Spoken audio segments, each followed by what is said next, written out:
Yeah, so if you did a Google, a YouTube search, right, I'm up to 520 views on that. It's pretty good. There's also a Biology 1 playlist, a Biology 2 in case you have me for Biology 2. Survey of Biology, you're not taking that. Or if you want to take me for microbiology. So I've learned to organize my YouTube channel. Now the playlist, I think I have over 200 videos. And 20, the ones that are in the playlist are public viewed. Most of them are unlisted, right? Without the link, you can't watch the video. And your website, there's actually a 401Y, that's Wednesday's class, and there's a 402Y, that's this class. So I teach 2 sections of the class. There are 3 sections of the lab. You're only in 1 section. You're either in 402L, 403L, 404L. The name for the class website and the name for the lab are identical, except for the number and then the L, or for class it's Y. So keep that in mind. Any questions about that? I mean, I've had students in the middle of the semester tell me they were unaware that there was even a lab website. Right? When you take a class like this, there's I refer to this as the class or the lecture. If I say something about the lab, then I'm talking about the lab. The lab doesn't meet in here. The lab meets in the bio lab in building 5. You get that? So if this is your first time taking a course in high school or at college, and you haven't done that, then you're not familiar with that. You see a grade for, when you're done with this, there'll be a grade for the class, 3 credits and a grade. There'll be a lab grade for 1 credit. I do not submit 2 different grades. The grade for both is determined by the total points you earn in the class and the lab. You can't just fail 1, right? Students think, well, I'll fail the lab, I won't go. Well, they end up failing the class as well. Right? Because I'll explain the grading scale in a minute. Any questions about that? So when you go to the lab, I put, to help people with that, I talk about, here's the Wednesday. So if you clicked on this, it would take you to the Wednesdays. You wouldn't have access to that. So if you clicked on that, you wouldn't see it. But if you clicked on this for Tuesdays, it would take you from the lab website, which is what this is. It's 402L. But when you go to the class website, it says the same thing, right? It's general biology for science majors, 402Y. So Y is for the class, 402L is for the lab. Now you may be in 403 lab or the 404 lab, right? I teach all 3 sections. Lucky for you, I do all 3. There won't be a lab today or tomorrow, right? There's no labs this week. Next week the labs start.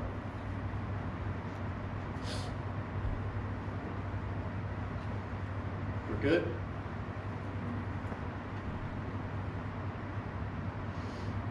Yeah, I might just quickly go over the lab syllabus today. We'll do it in the lab.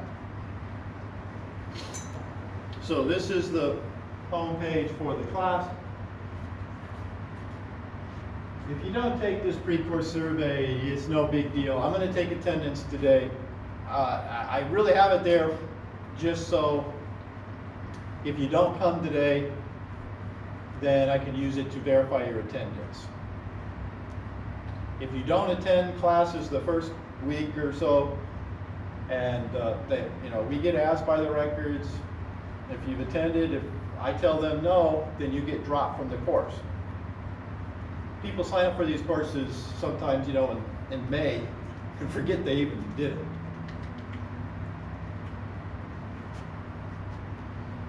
And then I tried to make it clear in this announcement about, there's labs, there's classes. I think I beat that. I've said enough about that. What I'll probably do each week after the class is I'll make an announcement about what was done in class. In case you don't come. I don't require attendance for class, but you will be required to come to lab. And what I think I'm going to do is, instead of deducting points for not coming to lab, I think I'm going to give you points if you do. So I haven't decided, I haven't put in the syllabus exactly how many points it'll be. It'll probably be at least 20 points. So, like, if there's 10 labs, I'll give you 2 points for each lab you attend. So it could be 20 points could make a difference in the end. The content section, if you take a class and you don't bother to go through the content section or open up the quiz section and look at it, what the hell, right? Take the time, get familiar. There's lots of videos. I've made these lecture videos in, say, there's all the chapters, there's a video. There's 2 videos for 15. There's a 52-minute video and a 90-minute video, depending on how much time you have. If you wanted to watch them, if you miss a class, that's what I'd recommend doing. Right? In the announcement, I'll say what I covered if you missed a class, and you could watch the video. They're all there. There's concept videos. These are videos I made about certain things. Now, the hydrogen atom, I don't think I did this video. This is somebody else's. But I've got the syllabus in the content section. And I'm going to go that. This class schedule is in the syllabus. There's some study guides for each chapter. Not necessary to use.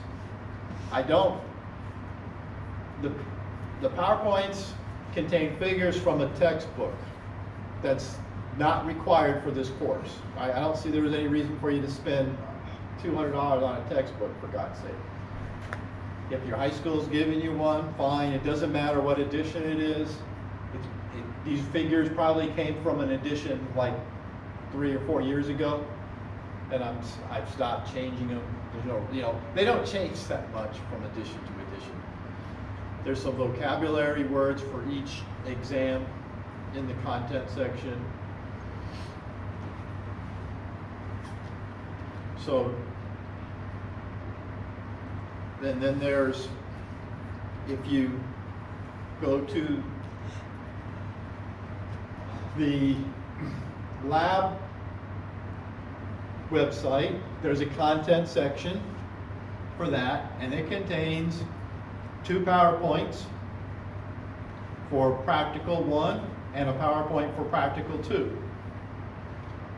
Those 2 PowerPoints contain the information you need to know for quizzes in the practical, quizzes in the lab, or the 2 exams that you have in the lab. Each exam you take in the class, or they'll be online, will come from the PowerPoint. That's why it's not necessary for you to use the textbook.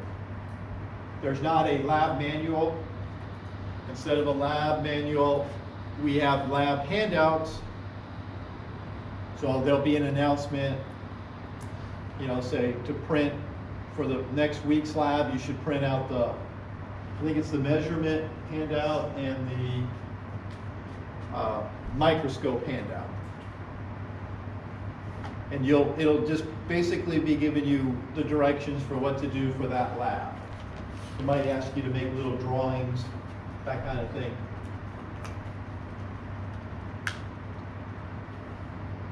Okay, but don't, if you're going to take a quiz for lab, don't go to the class website to take a quiz for lab. Right? People do that. They ask me, where's the quiz? But I think if I get that, that's why I'm emphasizing the difference. So we're section 402. We meet on Tuesday at 9:30 in here. Then tomorrow, I'll repeat this class to another section at 11 in this classroom. So you could come to that class if you chose to. I wouldn't kick you out. It's the Biology by Campbell. Is a textbook where the figures I use for the PowerPoints.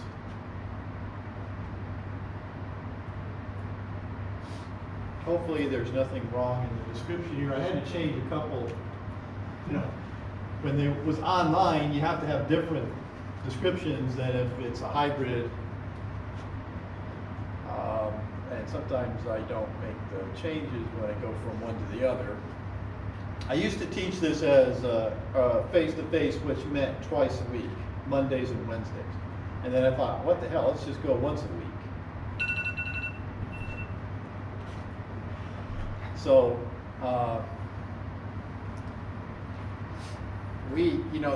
I have to kind of go quickly, or I may end up in, say, a chapter that I can't get to in class. I may say watch the video instead before you take an exam. So we went over. Now there are going to be quizzes that you need to take. So like on Sundays,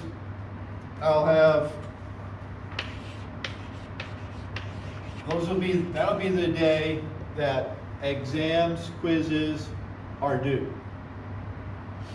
Right, if the first exam is, say, September 18th, then you might have, say, 3 quizzes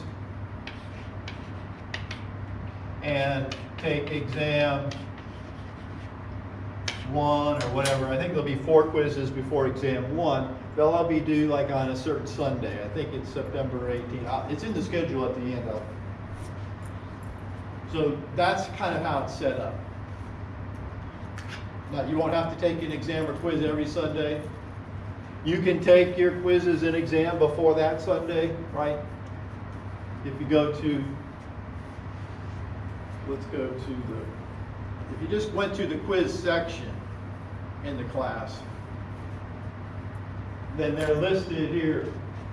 Exam 1, there's a quiz for chapter 5. There's 3 and 4 chapters are in this quiz. Chapter 2, there's a few questions about the syllabus in the first quiz. But they're all due on the same day, September 18th, which is a Sunday. They open up at different times. So I expect to be done with chapter 2 next week. Maybe not, I might not be done with chapter 4, but it'll be open at that point. I would wait till I covered in class before you take a quiz.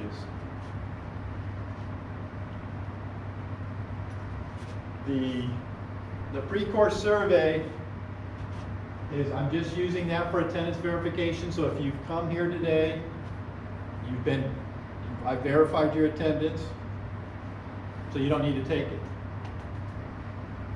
It might have some questions you'll have in the future, but so if you wanted to take it just to get familiar with it, it wouldn't hurt.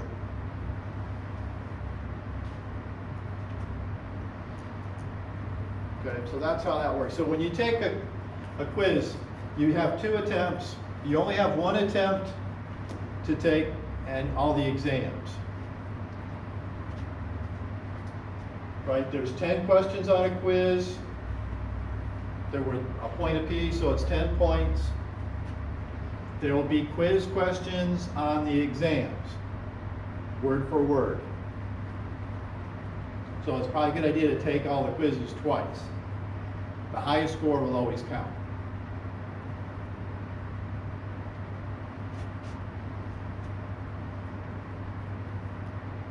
So once you reach the 10-minute time limit, then you will no longer be able to save any more questions. That's kind of how it works. Most of the quizzes are done within 3 or 4 minutes. I'm not going to tell you that you can't use your notes or PowerPoints to take a quiz or an exam. There's nothing sadder than at the end of the semester, towards the end of the semester, someone says, "Oh, you mean I could have used my PowerPoint?" There's no way for me to really police that, so I'm not going to tell everybody not to use it and then have half of you do it, you know. So use them. You do need to be familiar with the material. You know, you're going to have, for the first exam, there's going to be 5 PowerPoints. You don't know where things are in the PowerPoint, you have 50 minutes to take the exam. So the more familiar you are, the better you'll do. So there's 5 online exams. They're all worth 100 points. I don't know if you could read that. There's multiple choice true and false on quizzes and exams. You have 1 in 10. Most people are done. I've given these exams 50 questions in class, and people have been done within 10 minutes. So most of the questions are, it's a short question and then boom, right? A, B, C, or D. Don't try to second guess. A lot of the questions will be very easy, right? My grades in Biology 1, it's like 40 to 35% of the students, 3 or 4 out of 10, get A's. 3 or 4 out of 10 get B's. 2 out of 10, 1 out of 10 get below. C, D, or F. There's not many F's. If you don't go to lab, you're probably going to fail. That's usually a sign. If you're not willing to show up for lab, for 10 labs, or you don't have to come to every single one of them, but if you're just blow that off, it'll affect your grade. I have no sympathy for students that don't attend lab. None at all. Doesn't matter the excuse. You gotta go. It's not like if you miss 1 or 2, it's gonna hurt you a lot, but I just want to make that real clear at the beginning. If you're a student that doesn't want to invest the time in the lab, there is a course I teach called Survey of Biology that's for non-science majors. That's probably the class. The reason you take this class is because you intend on probably getting a 4-year degree in something serious, right? A medical profession, a PhD, a dentist, maybe even a dental hygienist or something like that, Something so that when you get done with the education, you'll be able to find a job, right? Which probably ought to be one of the most important concerns you have if you're getting an education.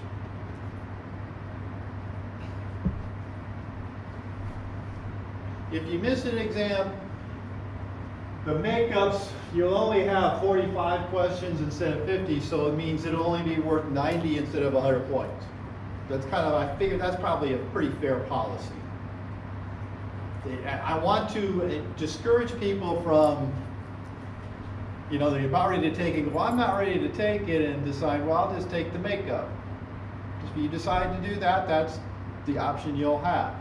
I wouldn't recommend waiting till the last day to do all this work and hope you can cram it all in between 11 and 12 right before at night, right before it closes. It's not a bad idea to take a quiz after I covered in class, and then maybe take it again right before you take the exam. But get it out of the way so it's done. There'll be a written assignment called flyer. So you can pick your own topic for that. If you go to assignments, there's a flyer assignment. It's worth 40 points. And there's directions for the flyer. I thought I had it on here. Let's see. Yeah, flyer instructions. So this is now sometimes I had someone email me today. They clicked on a link and it didn't take them where it's supposed to. So there are glitches. Sometimes it takes you to the previous course, and you don't have access to that course, so you obviously aren't going to get able to go there. So but the flyer, everything that's like that, if it's in an announcement or like say in an assignment like this, they're all found. All the links, all right, take you back to something in the content section. Could be a PowerPoint, right? Here's all the PowerPoints I have for all the chapters. So I might link them in the announcement when I make an announcement. The flyer assignment, right? That's what, when you click on that link, it takes you to the flyer assignment instructions, which you could just go to the content section and get for yourself. Now I want to make it clear, there's even a video. I made a video about it too. So you can watch a video if you're so like to. Be sure to like. So there's this thing called Turnitin. Now it's basically a way of assessing whether or not you've used your own words. So the website Googles or does a search with your entire content and looks to see if it's similar to other things. Now it even can identify, let's say you did an assignment in another class and Turnitin assessed it there. It'll tell me you did it and the date and the name of the person that was on the assignment. So if you use someone else's. So just a heads up, right? That's plagiarism, don't do it. If you wanted to use an assignment that you did for a previous class, then ask the instructor if it's okay. I might say, what the hell, if you want to use it, it's okay. But give me a heads up. You get a 0 if it actually scores it from 0 to 100. If it's identical, you get a 100%. A 100% means, but below 50, sometimes, it's okay. I usually just look to see what parts are similar and what aren't. You should see a score when you turn it in. Now, it might take it 5 minutes to give you a score, but if you see a high score, then you should consider, talk to me about it before I give you a 0. You should submit 2 files. You want one file for your references and one file that just has the flyer. It should be just one single page.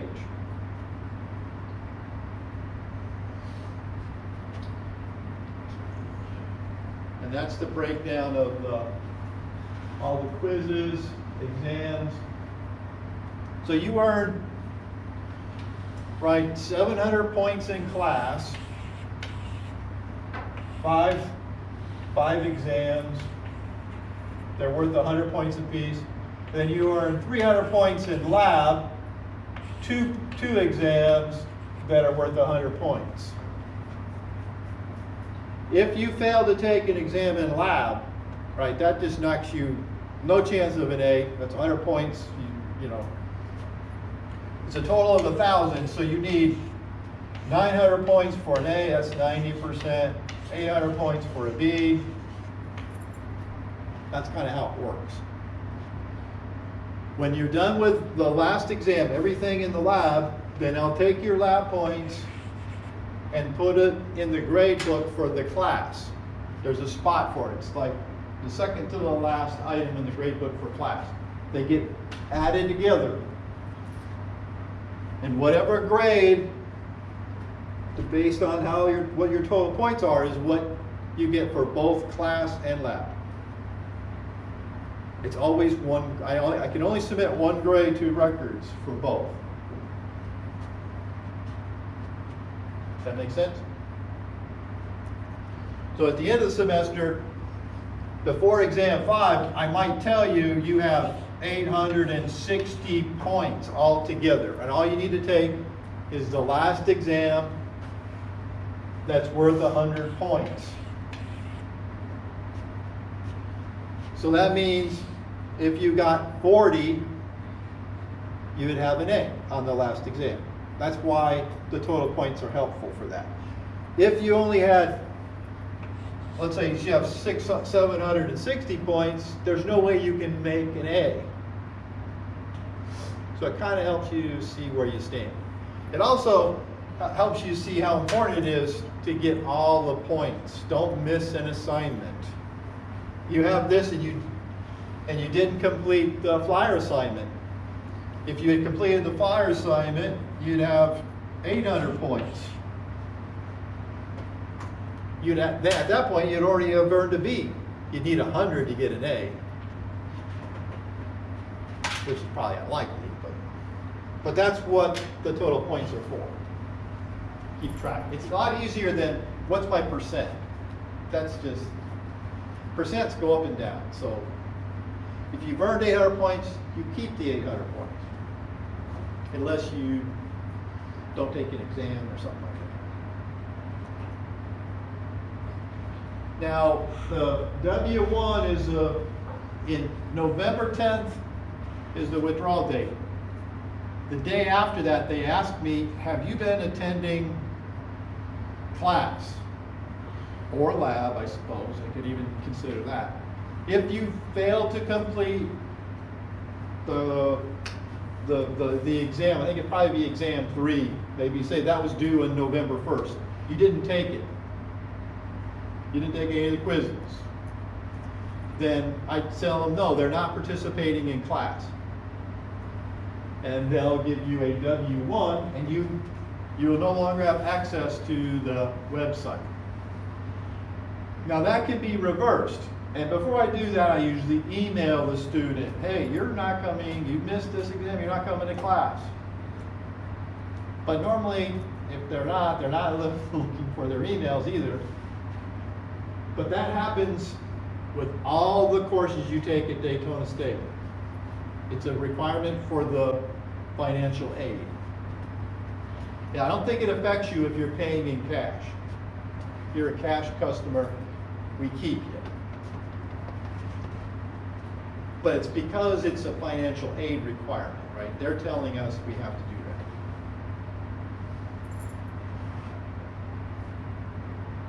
that. Student behavior. Now, I added the deducting points for disruptive and disruptive behavior. So there's two main ways that can occur in here. You talk to someone continuously in class. Don't do that. You can sit next to your friend. If you have a quick question you want to ask your friend, that's fine. But I'm not going to allow conversations. I'll deduct points each time you do it. The other thing that'll piss me off is if you come in here late, like say, I had a student come in here at 11:30 it was 11 o'clock class. At 11:30, she'd waltz in here and then sit right here in the front. That pisses me off. Don't do that. Sit in the back. If you came in and you walked around and stayed along the side and sat over there and not in front of me, that's fine. But it's very rude when someone's talking, right? Just to kind of waltz in and sit wherever you want. You know, take your time, comb your hair. You know, if you come in late, that's not a problem. But sit in the back and don't come over on this side. Just say walk say on the outside, that's fine. And if it, it hasn't been a problem since that person did it, so.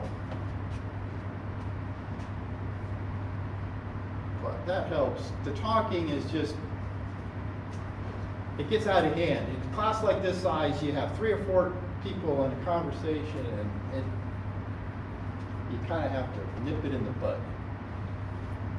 So we were required to add this recording statement when they passed the law that you could videotape me. I'm okay with that. I think we probably ought to be videotaped. I've even started recording, audio recording. I might start doing that again and post that if you'd rather listen to the class. So I might do an audio recording myself. I won't be video recording classes, but you're welcome to if you need. If you want to withdraw, you should talk to your instructor to see where you stand. Make sure you've got the grade you think you have. It's easy to make a mistake when you're calculating it. Students tend to be, they think they have a C and they actually have a B. They're usually off by a grade, and it's usually lower than it actually is. If I think you need to withdraw, I'll tell you that. I have a lot of time, yeah. So back at the top where it said, student behavior, it said if you get up and leave, it's considered disrespectful. If you have to get up, can I just leave to use the bathroom or use the bathroom? Yeah, if you have a problem and you can't, an hour and 30 minutes, you need to use the bathroom, then sit in the back. Okay, if that's going to be an issue, you think. And that's another thing too. If you anticipate you need to leave, that's not a problem. If you're sitting in that area of the class or in the back anywhere, the last 2 rows, that's no problem. And if it happens once in the semester, no big thing. It's just if every day you're having to go and come in, that's when it becomes a little irritating. You can understand. So it's not like, I don't expect I had a guy he's taking an exam and he leaves. You're not allowed to leave when you're taking an exam. So I follow him outside just to see where the hell is he going. Well, he goes out there and he pukes. All right, on the sidewalk too. You think he'd hit the dirt. And, and he just comes right back in. And I'm thinking, I had some respect for that. You have a bad night, he had to get up, and he made it to class to take an exam hungover. You gotta respect that. I mean, how can you? I was like, he's my kind of guy, I was okay with that. So, don't, and I might, if you ask, sometimes my first response to things might be a little, I want to maintain a certain atmosphere in the class, but I'm a pretty fun guy for the most part. I just hate it when I think I'm being taken advantage of, that, and when you feel manipulated, most of the time, it's pretty you can trust that instinct. Now, they made us put our office hours. If you notice, I want to make it clear, on Monday it says 8 to 9:30. I have a 9:30 class in Deltona. So I'm not sure, I don't know if I'd like to be able to say my office hours are there, but I don't think I'm allowed to. So my office hours are going to be in Deltona before that class. So don't expect me to be here, but I'll be here on Tuesday, maybe not right at 7. Hell, they opened the gates up at 7. I've been here and it was like 7:10 by the time they opened up the gate. Now the dates here are good for you guys. For Wednesday's class, these are Tuesdays. They have to add a day. But this is, if you wanted to know what's supposed to happen in the future, sometimes I have to modify this schedule. I don't think many of you actually use it, but that's kind of how. Right, exam 2 will be due on online, these are Sunday dates for exams, right? The dates for classes are Tuesday dates. I think I make that clear, Otto, in case you're one of those people. But your schedule says, blah, blah, blah. Any questions about that schedule?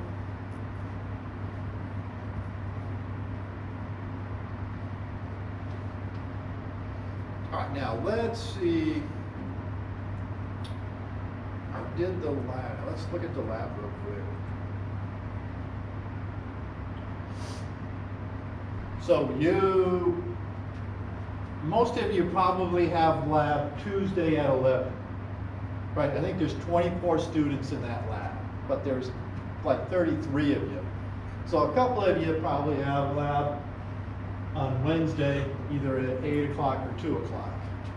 There was a fourth section that got dropped. And those 4 students, you might be one of those 4 students that got put in another lab. What day was that? That was anybody in that lab? Was it a Monday lab?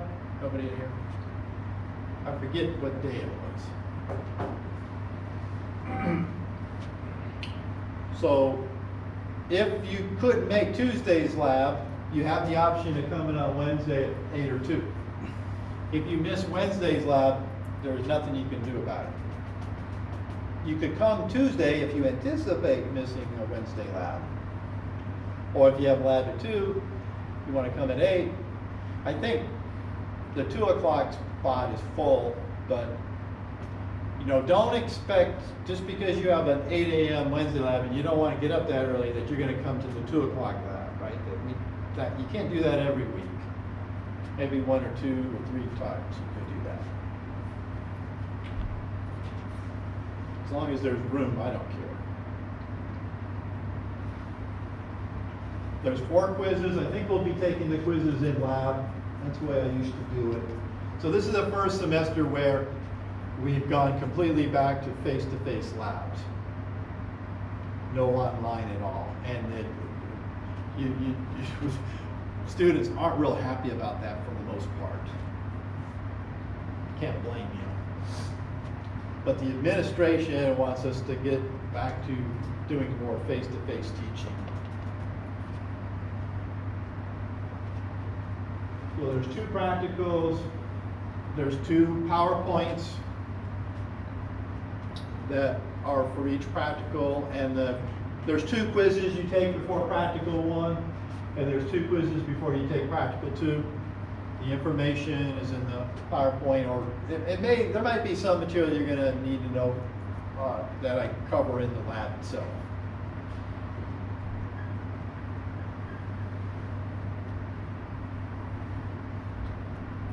And then this is the lab schedule. I'm pretty sure what I'll do is practical 1 will probably be in the lab, and maybe we'll do practical 2 online. We'll see. I don't think I'll get any complaints about holding it online.